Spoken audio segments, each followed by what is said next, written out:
नमस्कार दोस्तों, मैं मनीष कुमार भोज आप सभी लोगों का अपने YouTube channel Uttarakhand online classes में हार्दिक स्वागत करता हूं। दोस्तों, मैं आज आप लोगों के समक्ष एक बहुत बड़ी खुशखबरी लेके उपस्थित हुआ हूं।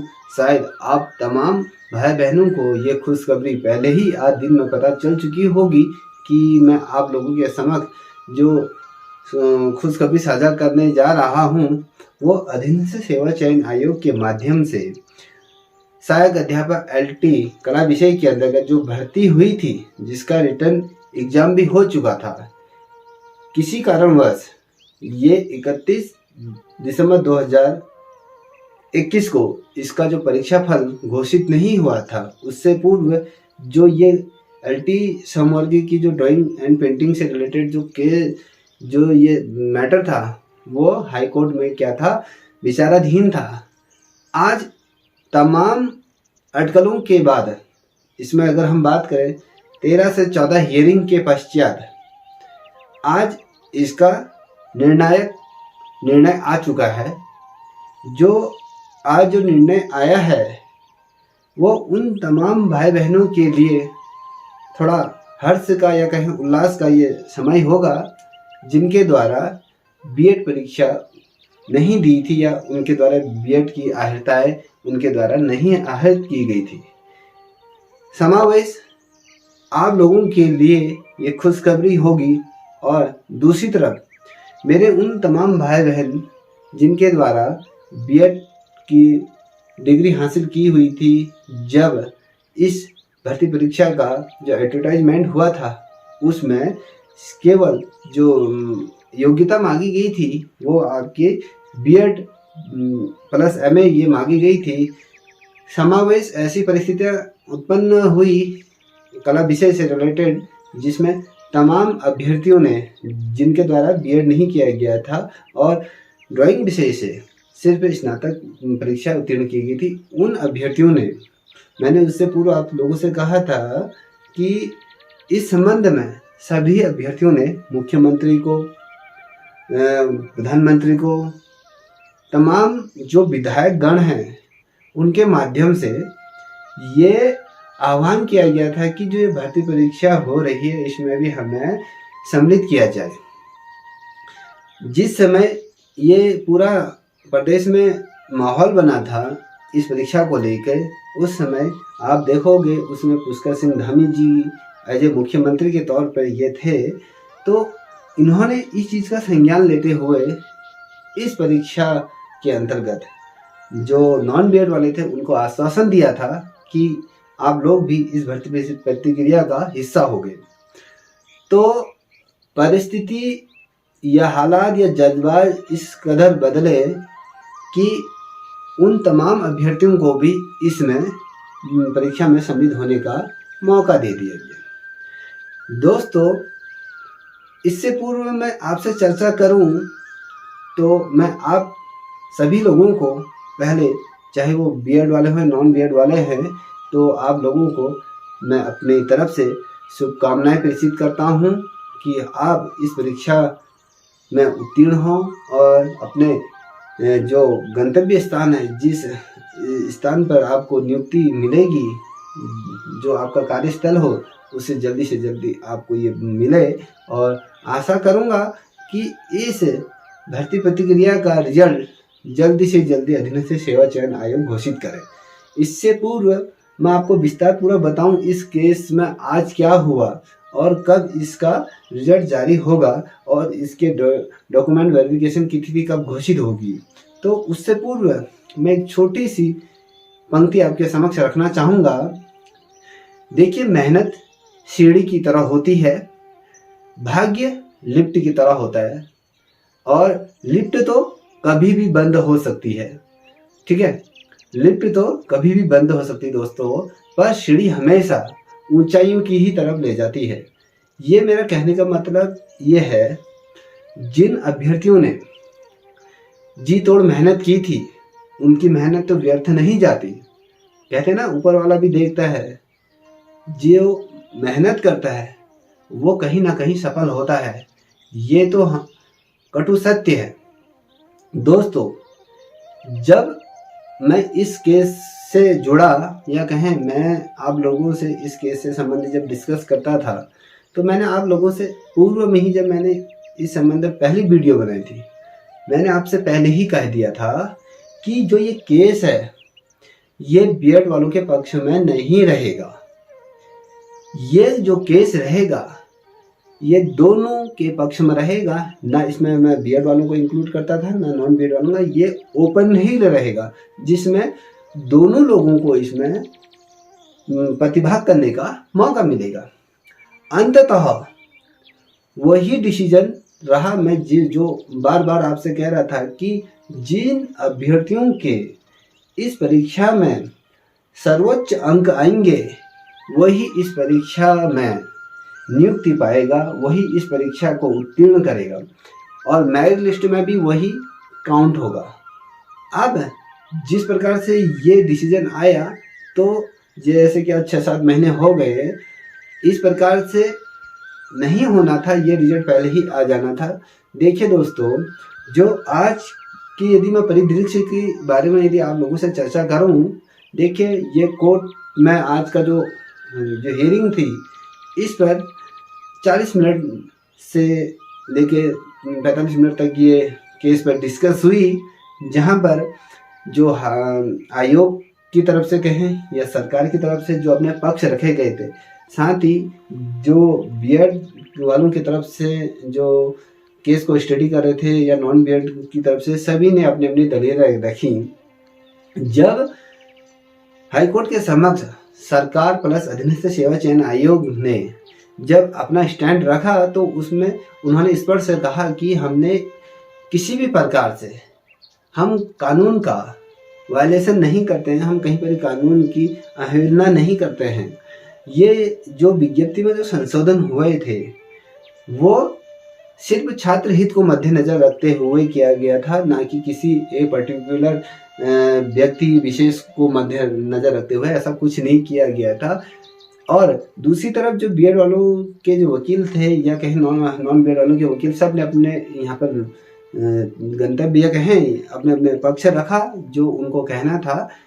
संपूर्ण रूप से जब हाईकोर्ट में जजेस द्वारा इस चीज़ का अवलोकन किया गया तो जजेस को ये लगा कि जो अधीनस्थ सेवा चयन आयोग ने भर्ती परीक्षा या कहें एडवर्टाइजमेंट को जो संशोधन किया वो कहीं पर भी गलत नहीं किया या किसी गलत मंशा से इसको एडवर्टाइजमेंट को इसमें नॉर्म से चेंज नहीं किए गए।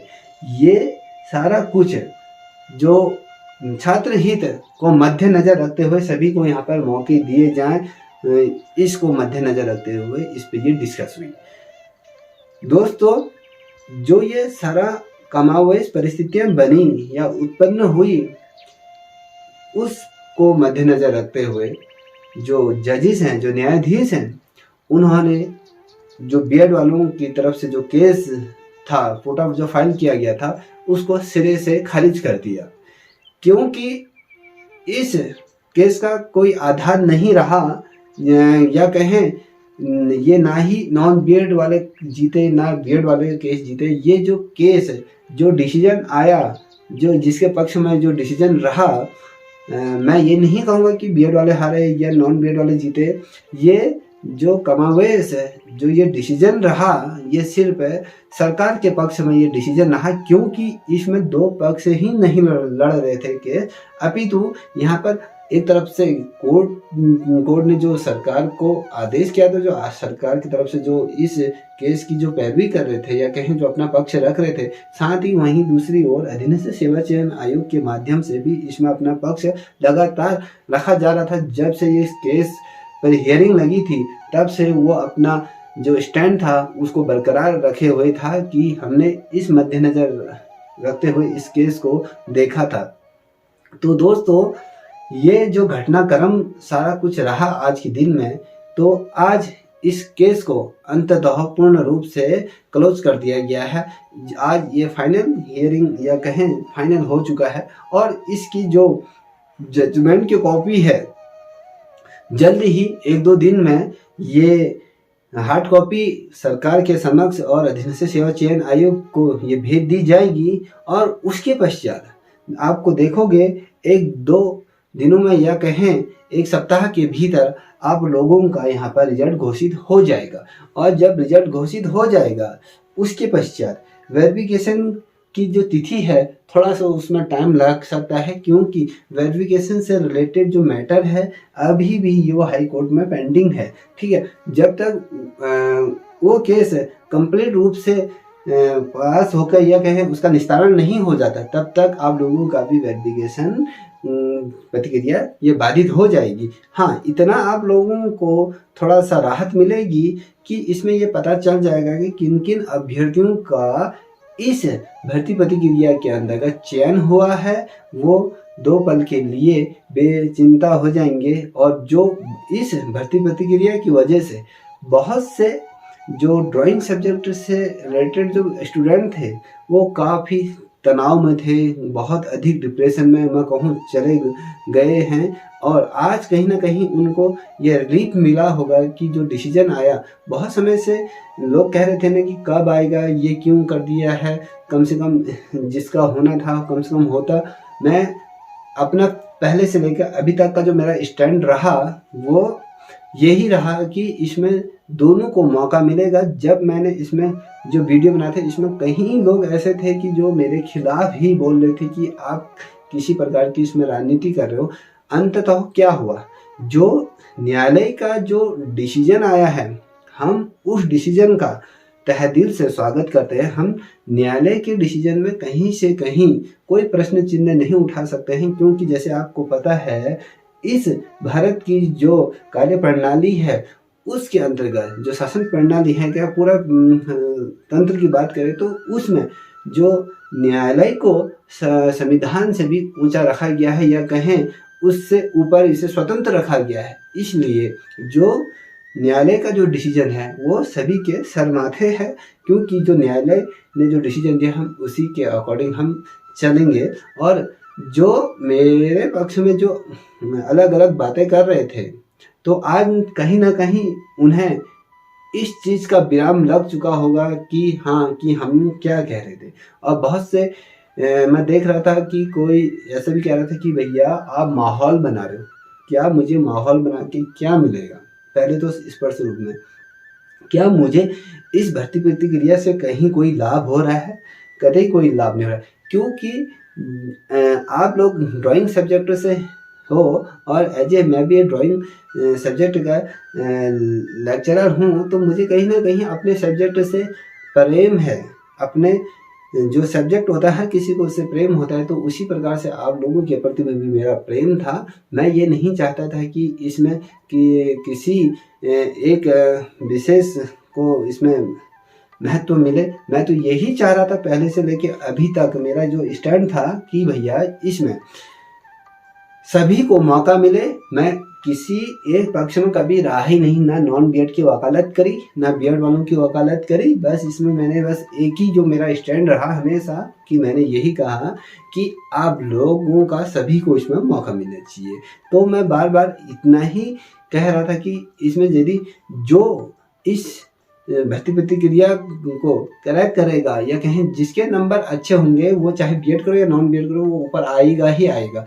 तो कमावेश परिस्थितियों के अकॉर्डिंग तो आज जो निर्णय आया है सभी को उसको स्वागत करना चाहिए, इस चीज़ को मानना चाहिए। जो अभ्यर्थी इस परीक्षा से वंचित हो जाएंगे वो कतई निराश ना हो कि इसी साल के अंततः यहाँ पर आप देखोगे यहाँ पर भर्ती प्रतिक्रिया आएगी, क्योंकि 2022 31 मार्च को आज की तिथि में बहुत अधिक रिटायरमेंट हो चुके हैं। तो इस को मद्देनजर रखते हुए और यहाँ पर जो एलटी से प्रवक्ता संवर्ग में जिन लोगों का यहाँ पर पदोन्नति हुई है, तो यहाँ पर जो वैकेंसी बहुत अधिक खाली हो चुकी हैं। तो इस को मद्देनजर रखते हुए आप अपनी प्रिपरेशन जारी रखिए। यदि जो ड्राइंग सब्जेक्ट के जितने भी अभ्यर्थी हैं, यदि वो चाहें कि सर आप इस चैनल के माध्यम से ड्राइंग सब्जेक्ट को पहले से लेके शुरुआत कीजिए, तो मैं आप लोगों के कहने पर यहाँ पर आप लोगों को जो ड्राइंग से रिलेटेड क्लासेस भी दूंगा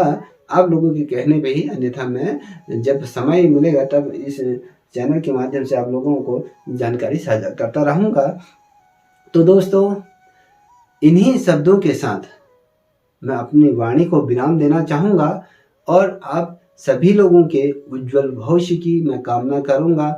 और जिनका सिलेक्शन नहीं हो पाएगा वो प्लीज़ आप लोग निराश ना हो। ज़िंदगी रुकने का नाम नहीं लेती है, मगर वो निरंतर गतिशील होती है। जिस प्रकार से जो एक पानी की जो धारा होती है, जो नदी का जो प्रवाह होता है, वो कहीं पर ही एक जगह पे स्थिर नहीं रहता है, वो हमेशा चलायमान होती है, वो गतिशील होती है। उसी प्रकार से अपने जीवन में भी गति लाइए, एक नहीं तो दूसरा आपका कहीं न कहीं सिलेक्शन अवश्य होगा। तो दोस्तों, यदि आप लोगों को ये वीडियो पसंद आए तो प्लीज़ इस चैनल को आप सब्सक्राइब करें, साथ ही अपने दोस्तों को भी साझा करें। तब तक के लिए इतना ही। जय हिंद, जय भारत, जय उत्तराखंड।